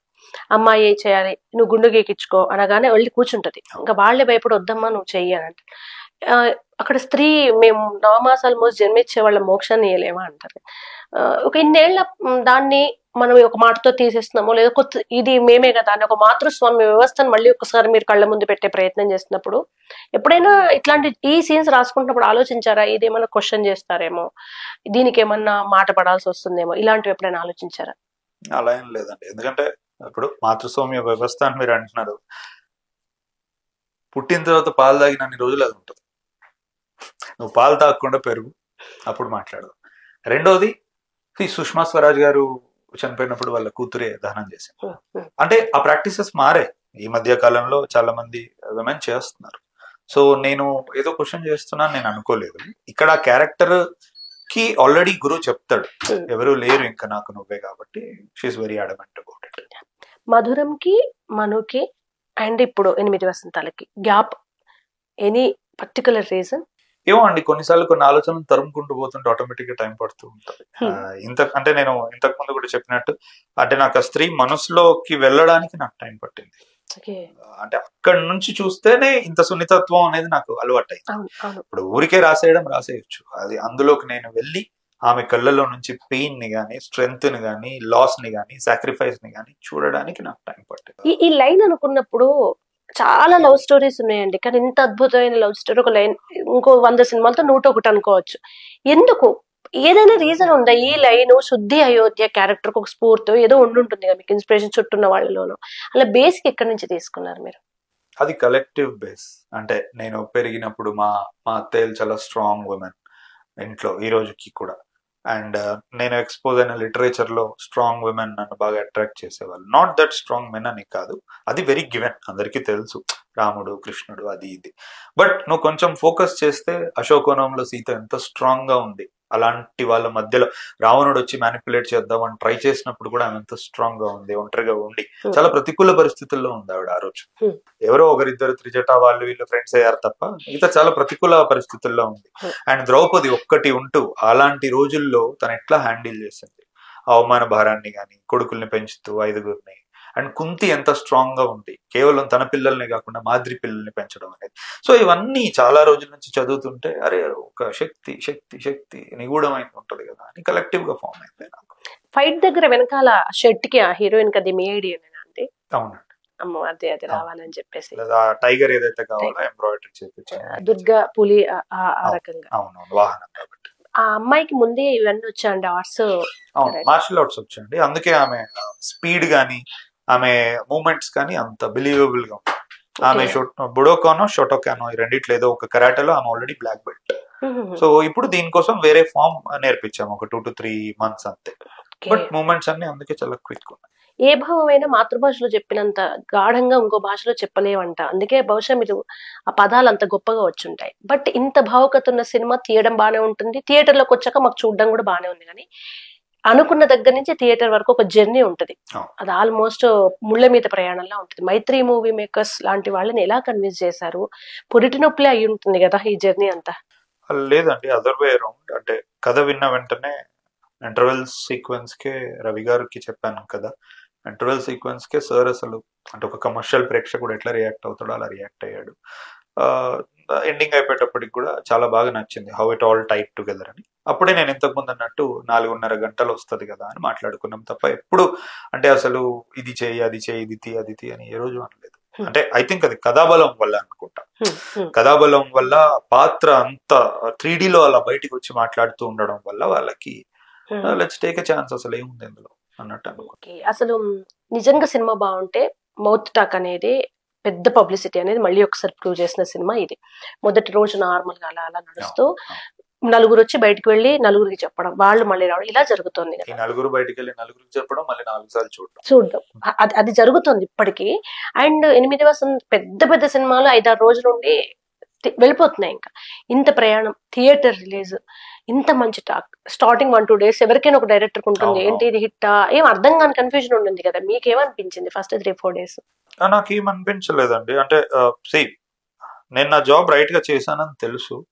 అండ్ ప్రీమియర్స్ వేసినప్పటి నుంచే నాకు the emotion has been flowing. అంటే ఎప్పుడైతే విమల్ ఉన్న AAA మేము ఫస్ట్ ప్రీమియర్ చూపించామో జనాలకి, ఆ రోజు నుంచే నాకు మెసేజెస్ స్టార్టెడ్ హిట్టింగ్. నెగటివిటీ ఎప్పుడూ ఉంటుందండి, అది పక్కన పెడదాం, అది అందరికీ ఉంటుంది. బట్ పీపుల్ రాస్తుంది, మీరు ఇంతకుముందు చెప్పినట్టు కవిత్వాలు లేఖలు రాసేటప్పటికి నాకు అది ఎంత లోపలికి చొచ్చుకుపోయిందో నాకు అర్థమైంది. ఐఎమ్ ఓన్లీ ఇంట్రెస్టెడ్ అబౌట్ ఎంత దూరం వెళ్తుంది, ఎంతమంది దగ్గరికి వెళ్తుంది. బట్ దానికి లాజిస్టికల్ ప్రాక్టికల్ రీజన్స్ కూడా ఉన్నాయి. ఇప్పుడు కన్నప్ప వచ్చింది, అంతకుముందు కుబేరా లాంటి ఒక బిగ్ ఫిలిం ఉంది. సో ఈ రెండింటి మధ్యలో అసలు ఇది 1 week కూడా సర్వైవ్ అవుతుందా అని మేము అనుకున్నాము. సెకండ్ వీక్ కూడా లిమిటెడ్ థియేటర్స్ లో, చాలా తక్కువ థియేటర్స్ అయినా కూడా నిండుతున్నాయి. మొన్న ఫోరంలో నేను మామూలుగా సాటర్డే సండే చెక్ చేశాను, 2 shows హౌస్ఫుల్ అయ్యాయి. అంటే నీకు అవైలబిలిటీ ఇంకో 2 సినిమాలు ఉన్నా, పెద్ద సినిమాలు ఉన్నా, వెళ్ళడానికి పెద్ద కారణాలు ఉన్నా కూడా ప్రేక్షకులు వాటికి ఇచ్చినంత స్పేసే దీనికి కూడా ఇస్తున్నారు. ఓన్లీ డిసప్పాయింట్మెంట్ ఆర్ చిన్న బాధ ఏంటి అంటే ఎక్కువ థియేటర్స్ ఉంటే బాగుండు కదా అని. ఎందుకంటే నాకు పర్సనల్ గా లాస్ట్ 1 week నుంచి చాలా మెసేజెస్ వస్తున్నాయి, చెన్నై నుంచి, కొచ్చి నుంచి, ముంబై నుంచి, పూణే నుంచి, బెంగళూరు వెరీ ఇంపార్టెంట్, అండ్ మన దగ్గర కూడా చాలా ఏరియాలలో. అన్న ఇలా ఇంట్లో అమ్మ వాళ్ళని తీసుకెళ్దాం అనుకుంటున్నాం, మా ఫ్రెండ్స్ ఒక 20-30 మంది ఉన్నారు, థియేటర్ లేదు, నేనే 2వ సారి వెళ్దాం అనుకుంటున్నా, థియేటర్ లేదు. ఐఎమ్ వెరీ క్లియర్ అందులో, అది ప్రొడ్యూసర్స్, ఎగ్జిబిటర్స్, డిస్ట్రిబ్యూటర్స్ మధ్యలో ఉండి ఎంత వాళ్ళకి వర్కౌట్ అవుతుంది బిజినెస్ అనే దాన్ని బట్టి we can only wish good things కదా. అవైలబిలిటీ అనేది రియల్ ఫ్యాక్టర్స్ ఉంటాయి వాళ్ళకని చెప్పాను. మీరు మీ మీద మన మీద ఎవరికి ఎక్స్పెక్టేషన్స్ లేనప్పుడు మనం హాయిగా బతికేస్తాం, నో ప్రాబ్లం. ఇప్పుడు మీకు మీ ఎత్తి మీద క్వింటల్ బరువు ఏంటంటే మీ మీద ఎక్స్పెక్టేషన్స్. ఇప్పుడు ఈ బరువును మోస్తూ తెలియకుండా ఎఫెక్ట్ అవుతూ మీరు సినిమా మీద ప్రెషర్ పడుతుంది కదా, అది మీరు దించేసుకునే రకమే, తీసుకునే రకం కాదు, అది వేరే విషయం. బట్ ఈ అందమైన బరువు ఎట్లా అనిపిస్తుంది మీకు? అట్లీస్ట్ అంటే 8 వసంతాలకి బయట కలెక్షన్ పరంగా, మార్కెట్ పరంగా, డబ్బు పరంగా ఎలా ఉన్నా నాకు మాత్రం చాలా లోపల సంతోషం ఉంది. ఎందుకంటే ప్రేక్షకులే ఈరోజు చెప్తున్నారు నువ్వు చాలా గొప్ప సినిమా, గొప్ప అనే మాట కూడా వాళ్ళు అనేదే అంటున్నాను నేను, గొప్ప సినిమా తీసావన్నా అంటే నువ్వు గర్వంగా ఉండు, ఏది పట్టించుకోవద్దు, నువ్వు ఇలానే ఉండు అని. సో అది చాలా రేర్, అందరికీ రాదు. అంటే ఎదురెళ్ళి ఫిల్మ్ మేకర్ని తిట్టే వాళ్ళే ఉంటారు తప్ప చూసిన వాళ్ళు వచ్చి నువ్వు ఇలాగే ఉండు అని చెప్పడం చాలా అరుదు. సో ప్రెషర్ అనేది ఏం లేదు నాకు. ఇంకోటి ఏంటంటే నేను ప్రతి ప్రాజెక్ట్ ఏదైనా చేసే ముందు నేను ఇప్పటి వరకు ఇచ్చింది చాలా చిన్నది అయిపోవాలి రేపు ఇవ్వబోయే దాంతో నేను నేను అనుకుంటాను. నాకు నేను పెట్టుకున్న భారత్, అందుకే ఇప్పుడు దానికి 8 వసంతాలు ఈరోజు ప్రూఫ్. పీపుల్ ఇప్పుడు మనం ఇష్టమైన వాళ్ళు ఉన్నారు, మధురంని పిచ్చగా ఇష్టపడ్డ వాళ్ళు ఉన్నారు. ఈరోజు 8 వసంతాలు వాటిని దాటింది. నా ఉద్దేశం కూడా రేపు రాబోయే దాంతో ఇవన్నీ మళ్ళీ మర్చిపోవాలి. అంటే నాకు నా ప్రోడక్ట్ తో దాన్ని నేను అందుకే ఎక్కడ స్టేజ్ మీద మీరు హీరోని చూసుకున్నా అతను మధురం గురించి మాట్లాడాడు తప్ప నేను ఎక్కడ మాట్లాడలేదు, అసలు మన గురించి కూడా నేను మాట్లాడలేదు. అంటే అవి అయిపోయాయి. సో రేపు నాకు 8 వసంతాలు కూడా అలానే ఉంటుంది, అది అయిపోతుంది పక్కకు. మీ ఆడియన్స్ చెప్తున్నారు కదా మీకు బకాలతో పుచ్చుకున్నారు, మీ దాకా చాలా రానివ్వరు, వాళ్ళు యుద్ధమే చేస్తున్నారు మిమ్మల్ని ఏమన్నా అంటే. అంత అంటే ఆర్గానిక్ ఫ్యాన్స్ మీకు వచ్చారు, అది అదృష్టం అండి. అండ్ మీ కష్టం కూడా, అదృష్టం ఒకటే కాదు, ఇంత అదృష్టం ఎక్కువ అంటానండి. ఎందుకంటే కష్టం అందరం పడతాం, రావాలి కదా అంతగా, అంటే అంత ఓన్ చేసుకోవాలి కదా పీపుల్ మనల్ని. ఇప్పుడు అందుకే అర్హత అనే పదం గురించి నేను కాదు, వాళ్ళు వెళ్ళి ఎక్స్ప్లెయిన్ చేస్తూ కొట్లాడుతున్నారు. అంటే మంచిగా అనిపిస్తుంది అప్పుడు. పాపం ఒక రివ్యూవర్ అండి, పాపం తను సినిమా బాగాలేదని రివ్యూ పెట్టాడు, కింద తిట్లు చూడాలి పాపం అబ్బాయి. మేమంతా ఇంకా నేను చెప్పలేను, ఒక 200 మెసేజ్ వస్తే 200 కామెంట్లు తిడుతున్నారు. నువ్వు సినిమా చూసి మాట్లాడు, నీకు తెలియదు, మేము చూసాం, వీని మాటలు నమ్మకండి, మీరు సినిమాకి వెళ్ళాడు అంటే. వెళ్ళిన వాళ్ళందరూ వచ్చి తిడుతున్నారు, బాగలేదంటే తిడుతున్నారు ఆడియన్స్. కింద ఆయన ఏం పెడుతున్నారు, ఇంత పిఆర్ టీమ్ పెట్టుకున్నాడా డైరెక్టర్, మీరు అంత పిఆరా? అదే అండి, అంటే ఎట్లుందంటే మొన్న కూడా ఎవరో దాసరి వెంకట్ అనుకుంటే ఏదో జర్నలిస్ట్, అతను కూడా ఎవరో ఇంటర్వ్యూయర్ తో మాట్లాడేటప్పుడు ఇది చాలా మంచి సినిమా దృశ్య కావ్యం అన్న వెంటనే అవతల అతను మీకు డబ్బులు ఇచ్చాడా ఫనీ అని అడుగుతున్నారు. అంటే ఎంత తిడితే అందులో నిజం ఉంటది, కానీ ఒక వ్యక్తి పొగిడిన వెంటనే మీకు డబ్బులు ఇచ్చాడా, మైత్రి డబ్బులు ఇచ్చిందా, ఫనీ డబ్బులు ఇచ్చాడా, అంత కర్మే ఉందండి. అంటే ఒక మనిషి రిజెక్షన్ ని యాక్సెప్ట్ చేసినప్పుడు ఆడి ప్రేమను కూడా యాక్సెప్ట్ చేయగలగాలి కదా పీపుల్. వాళ్ళకి ఎందుకు అంత అదైపోతున్నారు? లేదా నిజంగా పిఆర్ ని పెట్టి పొగిడిస్తే చూసిన జనాలకు నచ్చకుంటే కింద నుంచి తిడుతుంటారు కదా. వస్తారు కదండి, ఇప్పుడు నచ్చని వాళ్ళు వస్తారు. ఇప్పుడు ఉదాహరణకు చెప్తా, ఎక్కువ మంది రేటింగ్ ఇవ్వకపోయినా బుక్ మై షోలో 9.6 ఏదో ఉండేదండి స్టార్టింగ్. దే సెడ్ దట్ ఏదో 2025 లో అది హైయెస్ట్ రేటెడ్ సినిమా అన్నట్టు ఏదో అన్నారు. నిజమే అయితే గనక పిఆర్ టీం దాన్ని ఎప్పుడు అలా ఉంచలేదు, ఇప్పటికి 9.2 ఏదో ఉంది. అంటే నేను అనేది పడిపోవాలి కదా. ఇప్పుడు నచ్చని వాళ్ళు అందరూ వచ్చి అక్కడ నొక్కినా నచ్చే వాళ్ళు తిరిగి నొక్కుతున్నారు కాబట్టి సర్వైవ్ అవుతుంది. అవే ప్రూఫ్స్. ఇంకా మేమంతా ఉన్నాం కదండి. ఇప్పుడు మాకైతే అంటే ఇంకా ఇవ్వలేదని చెప్తున్నారా అనుకుంటారు, కానీ మేమైతే జెన్యూన్ అని కదా. అంటే నచ్చితే జెన్యున్ అనే పదానికి ఈ రోజుల్లో పెద్ద అర్థము లేదు, వాల్యూ లేదు, చెప్పుకోవద్దు. మీకు ఇష్టం ఉంటే అది అంతే. నేను అదే అంటే కింద ఒకవేళ మీరు పిఆర్ టీమ్ పెట్టుకుంటే ఎంత పెద్ద పెద్ద కంపెనీలు పిఆర్ తో పెట్టుకుని ఉంటుంటే నా లైఫ్ వేర్లో. అసలు ఇప్పుడు కూడా చాలా పెద్ద సినిమాలు పిఆర్ తో ముందుకు వచ్చి 2 రోజులు ఒక థియేటర్ నుంచి వెళ్ళిపోయిన సినిమాల చరిత్రలు ఎన్ని లేవండి మన కళ్ళ ముందు. అండ్ మీరేదో అడుగుతానన్నారు నన్ను లాస్ట్ కి. Only if we are done. నేను అది జనరల్ లాస్ట్ మీరు ఫైనల్ గా ఏం చెప్దాం అనుకుంటారు? ఒక రకంగా సక్సెస్ మీట్ పెట్టారు, బట్ మీరు లేకుండా పెట్టారు, మీరు మాత్రమే చెప్పగలిగే కొన్ని ఉంటాయి ప్రేక్షకులకి ఈ సక్సెస్ సందర్భంగా. సారీ టు కరెక్ట్ దట్, నన్ను రమ్మన్నారండి వాళ్ళు, నాకు ఒంట్లో బాగాలేకుండే. అంటే మీరు అప్పటి నుంచి చూస్తే కూడా నాకు లైట్ వల్ల కళ్ళలో నీళ్ళు వస్తున్నాయి జనరల్. సో నా హెల్త్ బాగాలేకపోవడం వల్ల నేను వెళ్ళలేదు. ప్రొడ్యూసర్స్ రాలేదు అని అంటే అదే వాళ్ళ ఇష్టం, వాళ్ళకి రావాలనిపిస్తే వస్తారు, లేకపోతే లేదు. దాని గురించి సదరు ఒక విలేకరి ఎవరైతే ఇదంతా తీసాడో ఈ ఇష్యూ అంతా, బ్రాహ్మణిక ఇష్యూ అంతా అతను రాశాడు. ఫణీంద్ర అంటే ఒకటి డైరెక్టర్ గైర్హాజరు కాలేదు అని అన్నాడు, అది నిజం, అది తెలుసు, కనబడుతుంది, అది మీడియాని ఫేస్ చేయలేక అన్నాడు. అక్కడ నాకు నవ్వు వచ్చింది. అంటే నువ్వు కాల్ చెయ్యి టీంకి, అడుగు ఏమైందో. అంటే విలేకరికి బాధ్యత ఉండాలి, ఊహాజనితమైన రాతలు రాయొద్దు, ఎందుకు రాలేదని తెలుసుకొని రాయి, లేదంటే మనకు తెలియదు కదా అని వదిలే. అంతే తప్ప సొంత క్రియేటివిటీతో మీడియాని ఫేస్ చేయలేక. Do I look like a guy who fears media? నా మాట, నా వాక్కు, నా వాణి, నా voice, do I even look like that? భయమా? మీరు హెడ్ మాస్టరా, మేము సబ్జెక్టర్ అని పిల్లలమా? ఎందుకు భయపడతామండి మేము? ఏం రాదు, ఏం తెలియదు. నేను కాదు, వేరే వాళ్ళు అంటున్నారు మీరు అక్కడ ఉండుంటే వేరేలా సమాధానం వచ్చేది అని. నేను చెప్పాల్సిన పనే లేదు. అంటే అక్కడ కూడా నన్ను ఏదో అటాక్ చేయడానికి డైరెక్టర్ రాలేదు, ఇంతమందికి సంతోషం ఈరోజు నా వర్క్ ఇస్తుంది, ఎందుకు ఫేస్ చేయడానికి నేను ఇబ్బంది పడతాను, ఏం తీసానని నేను అంటే ఇలానే ఉంటుంది బయట.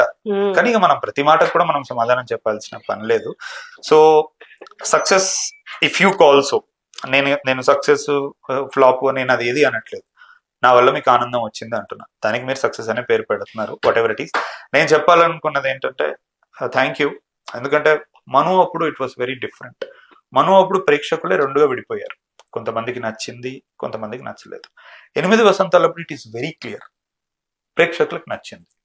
కొంచెం ఏదో చిన్న ఒక వర్గంకో తెలిసి తెలియక చూసి చూడక ఏదో చేస్తున్నారు తప్ప ప్రేక్షకులు ఇప్పుడు నెత్తి మీద పెట్టుకుంటున్నారు. So as a film maker నా టీం తరపున, నా తరపున మనస్ఫూర్తిగా నేను థ్యాంక్ యూ చెప్తున్నాను. ఎందుకంటే కష్టం అందరూ పడతారు. ప్రతి ఫిల్మ్ మేకర్ పొద్దున 6 గంటలకు వచ్చి సాయంత్రం 6 గంటలకే ఫినిష్ చేస్తారు షూటింగ్. అందరికీ ఎంత ప్రేమ అంటే దాన్ని గ్రాంటెడ్ గా నేను ఎప్పుడు తీసుకోను. సో దానికి మనస్ఫూర్తిగా thank you and I will never let you down. మాకు అదే కావాలి. మీరు ఎప్పుడు ఇంకో సినిమా తీసినా పర్లేదు, ఎన్నేళ్లకు తీసినా పర్వాలేదు, మీరు మొత్తం తెల్లగడ్డంతో చాలా వృద్ధుడిగా వచ్చి తీసినా పర్వాలేదు మాకు, కానీ మాకు ఇలాంటి ఒక ఇంతకన్నా అద్భుతమైన ఇంకో సినిమాని ఎక్స్పెక్ట్ ప్రయత్నిస్తున్నాను. ఇప్పుడు నేను అడగాలనుకున్న క్వశ్చన్ జనరల్ గా అంటే ఆ పర్టికులర్ కాశీ సీన్ మీకు తెలుసు, అంత కాంట్రవర్సీ ఏం జరిగింది అది ఇది, పలానా సీన్ గురించి అర్థం కాని వాళ్ళు లేకపోతే వక్ర దృష్టితో చూసిన వాళ్ళు ఒక స్టేట్మెంట్ పాస్ చేశారు, బయట సర్క్యులేట్ అయింది, అది మనకు తెలుసు. నిన్న ఐ డ్రీమ్ రాజాతో మాట్లాడేటప్పుడు దర్శకుడిగా బృందం తరపున నేను ఒకటి పాస్ చేశాను, అది ఇప్పుడు సర్క్యులేట్ అవుతుంది. చివరిగా నేను అడగాల్సింది మిమ్మల్ని, అంటే ఒక ప్రేక్షకుడిగా మీ మీ మీ వాక్కు కూడా అవసరం బయట, అందులో మళ్ళీ ఒక విమెన్ గా ఈ సినిమాకి. ఇంకా నా అదృష్టం ఏంటో, you said that you belong to the same community, which I think will help the perspective very, very better. And also writing and a little bit of journalism విలేకరి ఉన్నారు కాబట్టి వీటన్నిటిని కలుపుకొని అసలు మీరు చెప్పండి అండి, because what you speak is audiences voice. Exactly. మీరు చెప్పండి. నేను బహుశా ఇప్పుడు మూర్తి గారి దృక్కోణం అది, ఆయన మాకు చాలా సీనియరు, ఆయన అనేవాళ్ళం కాదు, కానీ నాకంటూ ఒక ఇండిపెండెంట్ లేడీగా నాకు ఇండివిజువల్ వ్యక్తిత్వం ఉంటుంది. అండ్ నేను అది మీకు చెప్పాను కదా, డివోషనల్ వేరు, స్పిరిచువల్ వేరు. స్పిరిచువల్ గా వచ్చినప్పుడు ఎల్లలు అసలు మనకు కనిపించవు, మనం ఫస్ట్ నేను అసలు యాంగిల్లో చూడలే. ఈ కాంట్రవర్సీ వచ్చే వరకు నాకు అది ఫోకస్ అవ్వలేదు, ఇది కాశీలో ఇట్లా పెట్టొద్దేమో అని. నాకేమనిపించిందంటే చూసినప్పుడు ప్రతి వర్గంలోనూ చెడవాళ్ళు ఉంటారు, ప్రతి వర్గంలోనూ మంచి వాళ్ళు ఉంటారు. ఇది మొత్తం మంచి వాళ్ళ కోసమే సపరేట్ ఒక వర్గం, మిగతా వాళ్ళంతా చెడ్డ వాళ్ళకని డివైడ్ అవ్వలేదు. అన్ని కులాల్లో అన్ని మతాల్లోనూ మనం వీళ్ళు చెడ్డ వీళ్ళు మంచి అని మనం డివైడ్ చేయడానికి లేదు. అండ్ దట్టు కాశీలో మొన్న రీసెంట్ గా యాజ్ ఎ జర్నలిస్ట్ గా నేనే న్యూస్ చదివాను, ఒక అమ్మాయిని 10-15 మంది రేప్ చేశారు తిప్పుతూ వారణాసి అక్కడే హోటల్స్. కాశీ పుణ్యక్షేత్రం కదా, ఓన్లీ భక్తులే ఉండాలంటే అక్కడ కాపురాలు చేసుకునే వాళ్ళు ఉంటారు, ప్రేమించుకునే వాళ్ళు ఉంటారు, దొంగతనాలు చేసే దొంగలు ఉంటారు, అత్యాచారాలు చేసే వాళ్ళు ఉంటారు, హత్యలు చేసే వాళ్ళు ఉంటారు. అండ్ ఒక పూజారి ఆంధ్రప్రదేశ్ లో చాలా వైరల్ న్యూస్ అది, ఒక అమ్మాయిని ప్రేమించి పెళ్లి చేసుకోమన్నా కానీ తీసుకొచ్చేసి చంపి ఆ గుడిలోనే తోసి బొంద పెట్టాడు. ఆయన పూజ మ్యాన్హోల్ లో పెట్టి అతను పూజారి, ఆయన ఇంకా ఓన్లీ నాట్ బ్రాహ్మణ వేరు, పురోహితుడు వేరు. అంటే తెల్లవారు లేస్తే భగవంతుని పూజలు అమ్మవారి పూజలో ఉండే వ్యక్తి ఆయన. అంటే ఆయన ఏం చేస్తాడు, తెల్లవారితో అమ్మవారి పూజలో ఉన్నవాడు అమ్మాయిలు అమ్మవారిని చూడలేదు, అమ్మాయినే చూసి చంపేశాడు. ఆయనకు ఆత్మజ్ఞానం కాదు కదా, విగ్రహారాధన జ్ఞానం కూడా లేదు. సో మీరు ఒక మాట అన్నారు, జ్ఞానం అనేది బ్రహ్మజ్ఞానం ఉన్నవాడు బ్రాహ్మణుడు, అది వీళ్లకు వాళ్ళకని వర్తే. శంకరాచార్యులు చెప్పారు కదా, నీలో ఉన్న ఎవరు నేనా నా లోపలదా అనేది. సో అది దాటి ఒక స్పిరిచువల్ పాత్రలో ఉన్న పర్సన్ గా నేను అది చూడలేదు. ఎక్కడైనా చెడు ఉంటుంది, ఎక్కడైనా మంచి ఉంటుంది, బట్ ఆ చెడు పైన కూడా మీరు మళ్ళీ వేరే ఎవరో వచ్చి కాపాడినట్టు మీరు నిజంగానే ఆ పర్టికులర్ పర్సన్ విలన్ని చేసి ఇంకో మతం వాళ్ళని హీరోగా చేస్తుంటే ఖచ్చితంగా అది ఇంటెన్షనల్ అనుకునే అవకాశం ఉండేది. బట్ అక్కడ ఆ అమ్మాయి ఫైట్ చేసింది, తను ఒక దుర్గగా, ఆ లాస్ట్ ఒక డైలాగ్ అంటాడు, హారతి ఏంటి దుర్గనే చూశాను నేను అనేది. సో అండ్ కాశీని చూపారు, మణికర్ణిక ఘాట్ ను చూపారు, ఆ చితిని ఆయన తీసుకెళ్లే బూడిదని ఆ కాశీ గంగలో కలపడం అనే ఒక నమ్మకాన్ని చూపారు మీరు. ఇక్కడ అంతా భగవద్గీత చదవమన్నారు అన్నింటికి మించి. అంటే ఇప్పుడు మన సోకాళ్ళు హైందవులంతా భుజాన మోసేది భగవద్గీత, మనకు అదే. మీరు దాన్ని చదవమన్నారు. ఇన్ని చేసిన వాళ్ళు కాశీని ఏదో తక్కువ చేయాలని, అక్కడున్న పంతుల్ని రేపిస్ చేయాలని అంత తక్కువగా నేను ఆలోచించలేకపోయా. మేబీ మరి ఇంత చిన్న విషయాన్ని ఎందుకండి వాళ్ళంతా ఇంకా సార్ అది ఏ టైంలో ఒక్కొక్కరికి ఒక్కో టైంలో ఒకలాగా ట్రిగ్గర్ అవుతుంది. మూర్తి గారికి ఆ టైంలో ఎందుకో అది అనిపించి ఉండొచ్చు. తర్వాత ఆయన కూడా బాగా ఆలోచించుంటే ఓకే మీ గురించి తెలియకపోవచ్చు, ఫణీంద్ర ఇది అయ్యి ఉండదులే, ఇలా పెట్టుండకపోవచ్చు అని. అందుకే నేను అడిగా, నా గురించి వదిలేసేయండి, నేను క్రియేట్ చేసిన దాంట్లో చూస్తేనే తెలిసిపోతుంది. మీరు కంప్లీట్ గా మీరు అలాగే చేస్తూ అదే చూపించాలని రాలేదు. జస్ట్ అక్కడ చూపించి దుర్గే అంటే అమ్మవారే, మళ్ళీ మన అమ్మవారే చూపించారు. అక్కడ మేరీ మాత వచ్చి అమ్మాయిని కాపాడినట్టుగా చూపించుంటే ఫణీంద్ర నువ్వు ఏమో ఇంజెక్ట్ చేయాలని చూసావు అనుకునేవాళ్ళం. బట్ దుర్గే నాకు కనిపించిందని అంటున్నాడు. సో అన్ని మతాల్లో ఉన్న వాళ్ళు ఉన్నారు. న్యూసే మేము చదువుతున్నాం. ఆ న్యూస్ మేము చదువుతున్నాం గనక మనిషిని మనిషిగా, మనిషిలో ఉన్న భగవంతునిగా మతాల కులాలకు అతీతంగా చూడగలగాలి. అండ్ ఇంటెన్షనల్ గా మీరు చేయలేదనే విషయం సినిమా చూసిన వాళ్ళందరికీ అర్థమైందండి. అది అసలు అక్కడ ఛాన్స్ లేదు. ప్రతి ప్రాంతంలోనూ పాజిటివ్ నెగిటివ్ ఉంటుంది. ఇంట్లోనే సేఫ్టీ ఉండట్లేదండి. మనం ఒక ప్రాంతాన్ని పెట్టి మనం అలా మాట్లాడడం తప్పు. ఇంకోటి అంతర్లీనంగా గమనిస్తే అండి, ఇప్పుడు ఆ ముసుగులు వేసుకున్న వాళ్ళు ఈ కమ్యూనిటీలో ఉన్నారు, ఈ కమ్యూనిటీ ఉన్నారు, కానీ ఒక అమ్మాయిని చేర్చడం కోసం అయితే అందరూ ఒకటయ్యారు. మీరు అక్కడ రెండు వర్గాల్ని చూపించారు. బట్ అల్టిమేట్ గా గుడ్ అనేది గెలుస్తుంది వీళ్ళ మీద. నా థాట్ ప్రాసెస్ ఇది, సీన్ క్రియేట్ చేయడానికి. అండ్ నాకు భక్తుడు కావాలి ఆ సీన్ లో. ఇప్పుడు నువ్వు ఇంకా భక్తుడు ఓన్లీ ఒకే కమ్యూనిటీలో ఉంటాడు అని అనుకుని నువ్వు లేవనెత్తే అది నీ సమస్య. కాశీలో ప్రతి ఒక్కరు బొట్టు పెట్టుకుంటారు, రుద్రాక్షలు వేసుకుంటారు. అంటే అసలు మిస్రీడ్ చేయాల్సిన అవకాశమే లేని సీన్ ని ఎంతగా మిస్రీడ్ చేసి దాన్ని ఎంత ఇబ్బంది పెట్టి, తెలుసో తెలియకో పాపం చూడని వాళ్ళు ఉంటారు చాలా చోట్ల. చూడని వాళ్ళ మనోభావాలు దెబ్బతీసింది ఈ రోజు నేనా వాళ్ళ? అసలు లేదులేండి, మీకు అదృష్టం అనుకోండి. నెగిటివ్ పబ్లిసిటీ దీనికోసం సినిమా చూసిన వాళ్ళు కూడా ఉండొచ్చు. అది మీ మంచిగా జరిగింది అనుకోవచ్చు కూడా. బట్ చూసిన వాళ్ళకి అర్థమైపోతుంది. అండ్ మేబీ దృష్టి కూడా కావచ్చు అండి. నేను నా సినిమా నెగటివ్ పబ్లిసిటీతో చూసే వాళ్ళకంటే చూడకుండా బాధపడ్డ వాళ్ళ గురించి ఆలోచిస్తాను. లేదండి, ఇది చూసి చూడకుండా ఉండే వాళ్ళు ఉండరు. అంటే ఒకవేళ ఇది విని నమ్మిన వాళ్ళు ఎలా ఉంటారంటే, అంటే నమ్మే మైండ్ సెట్ ఉన్న వాళ్ళని చెప్తాను. నమ్మే మైండ్ సెట్ ఉన్న వాళ్ళు అంటే అదేదో ఉందట వెళ్ళి చూసొద్దాము అని వెళ్తారు, ఖచ్చితంగా వెళ్తారు. ఇది నమ్మారంటే వెళ్తారు చూడడం కోసం. కనుక అక్కడ ఏదో చూపించారంట వెళ్ళొద్దంట అనేది ఉండదు. ఎందుకంటే నేను సీన్ తో సంబంధం లేకుండా అమ్మాయి ట్రావెల్ చేస్తే ఏ ఊటికో వెళ్తారు అమ్మాయిలు, యంగ్ గర్ల్ ఇంకెటో వెళ్ళాలి, ఫారిన్ కి వెళ్ళినట్టు, లండన్ కి వెళ్ళినట్టు చూపించకుండా కాశీ ఘట్లలో పడవల మీద ప్రయాణం చేస్తున్నట్టు చూపించాల్సిన అవసరం ఏముంది? ప్రతిసారి కాశీ మణికర్ణిక ఘట్ను చూపించాల్సిన అవసరం ఏముంది? మనందరు హిందువుల ఆరాధ్య దైవం, అసలు అక్కడ మరణిస్తే చాలనుకునే కాశీని ఇటువంటి సినిమాల్లో 10 సార్లు చూపించడము, భగవద్గీతని నేర్చుకో నువ్వు నీ సోల్ కి ట్రైనింగ్ ఇవ్వమని చెప్పడం. అంతకు మించి ఇవాళ భక్తి సినిమాల్లోనే ఐటమ్ సాంగ్స్ లాగా పెడుతున్న సందర్భంలో మీరు 8 వసంతాల్లో అంత చూపించాల్సిన అవసరం లేదు కదా.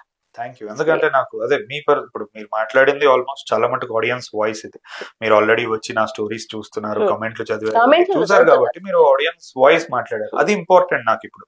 ఎందుకంటే తన పరంగా తను చెప్పొచ్చు, తన్ని నమ్మిన పీపుల్ అసలు నిజం తెలుసుకోకుండా మాట్లాడే వాళ్ళు ఉండొచ్చు. ఫిల్మ్ మేకర్ గా టీమ్ గా నేను ఎంత డిఫెన్స్ అయినా ఇచ్చుకోవచ్చు, కానీ మా ఇద్దరిది కాకుండా ప్రేక్షకుడి వాక్కు కావాలి, వాయిస్ కావాలి. కాబట్టి మేము అక్కడ అట్లా చూసుకున్నా కూడా మీరు అందులో సపోర్ట్ చేసిన వాళ్ళు వేరే వర్గం వాళ్ళు కూడా చూపించారు కదా, అదే సాటిస్ఫై అవ్వడం కోసం. వండర్ఫుల్ సినిమా అండి. ఇవన్నీ దిష్టి తీసినట్టుగా పోతుంది. చాలా చాలా మంచి సినిమా. అండ్ మూర్తి గారు కూడా చాలా మెచ్యూర్డ్ అండి ఈ విషయంలో. ఆమె అందరం షాక్ అయ్యాం. ఆయన ఇంటర్వ్యూస్ కోసం చాలా మంది క్యూ కడతారు. అంత మంచి పర్సన్. ఎందుకు అక్కడ ఆయన కొంచెం కోపం వచ్చింది, ఎందుకో తెలియలేదు. చూస్తే అర్థమైపోతుంది. సినిమా అంతా చూస్తే కొన్ని ఉంటే ఇంటెన్షనల్ గానే ఇంజెక్ట్ చేసే సినిమాలు వస్తున్నాయి. హిందువుల్ని తక్కువ చేసి వేరే మతాల్ని గుడ్డని, హిందువులంతా చెడని. అది కాదు. ఇక్కడ అంతా మీరు చాలా గొప్పగా ఇక్కడ తీసుకెళ్లి పెట్టారు. మళ్ళీ ఒకసారి భగవద్గీతను గుర్తు చేశారు సినిమాలో.